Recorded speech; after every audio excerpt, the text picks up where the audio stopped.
이 영상에서는 일반인들도 많이 들어서 알고 있는 역마살, 도하살, 화계살에 대해서 영상을 만들어 보았습니다. 역마살은 한 곳에 오래 정착하지 못하고 더도는 이들을 부르는 사주학적 용어입니다. 역마살이 있으면 항상 활동적이고 분주하게 돌아다닌다고 풀이를 하지요.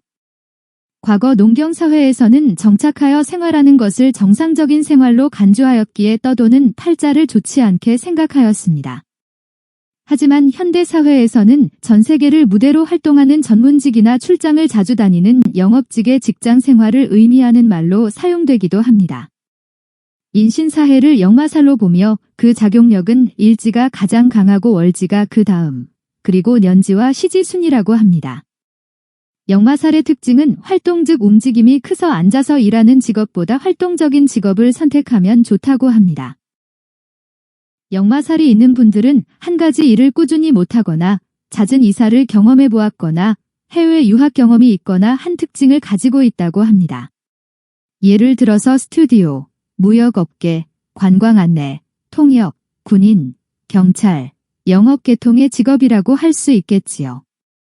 역마살이 많은 경우, 남자 여자의 경우 바람기가 많아서 가정에 안정적으로 적응을 하지 못한다고 하는데 바람기라는 의미보다는 활동성에 대한 그 작용력이 강하다는 것이지 그것을 바람기로 연결시켜서 겁을 주는 것은 무리가 많을 것으로 생각합니다. 또 일반인들이 많이 알고 있는 도하살에 대해서 설명하도록 하겠습니다. 도하살의 경우 타고난 끼가 많으며 미색을 타고 나서 성욕이 과하여 이성 문제가 생기고 음주나 가뭄에 빠지기 쉬우며 음란하고 인륜을 거슬리는 행동으로 폐가망신된다고 설명을 합니다. 특히 여자의 경우 가정적이지 못할 것이라는 이유로 여자에게 도하살이 있으면 좋지 않은 것으로 보곤 하였답니다. 하지만 요즘은 방송 매체가 발달하고 자기 PR 시대이다 보니 자신을 적절하게 꾸밀 줄도 알아야 하고 남들에게 호감을 줄 수 있도록 자신의 외모를 가꾸는 것이 긍정적으로 작용하고 있지요. 도하살은 12지지 가운데 삼합의 가운데 글자로 좌우묘유입니다. 화계살에 대해서 설명하고자 합니다. 화계란 뜻은 만물을 추수하여 창고에 보관한다는 의미를 지니고 있습니다. 화계살은 재생을 뜻하고 있습니다. 즉, 잃어버린 재물을 찾아서 오뚜기 같은 삶을 살게 될 가능성이 높은 사주입니다. 화계살은 삼합의 마지막 글자인 진술충미입니다. 화계살은 총명하고 지혜롭고 학문으로 성공하며 예능이나 기술 계통에도 뛰어난 팔방미인인 경우가 많다고 합니다. 하지만 술, 여자, 도박을 조심하지 않으면 명예가 크게 손상될 수 있으며 본처와 이별할 수도 있습니다.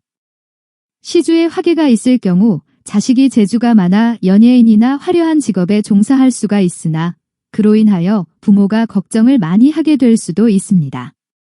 사주에 화계살이 있으면 현실적인 사업보다는 도덕적이고 형이상학적인 가치세계에 관심이 많고 남들로부터 존경받는 경우가 많습니다. 직업으로는 뛰어난 언어와 의사소통 능력을 가지고 있기 때문에 중개인, 연예인, 변호사, 의사, 종교와 관련된 전공을 하면 적합할 수 있습니다. 화계살의 특징으로 자존심이 강하다는 것과 고집이 아주 세다는 것입니다. 항상 시청해 주셔서 감사합니다.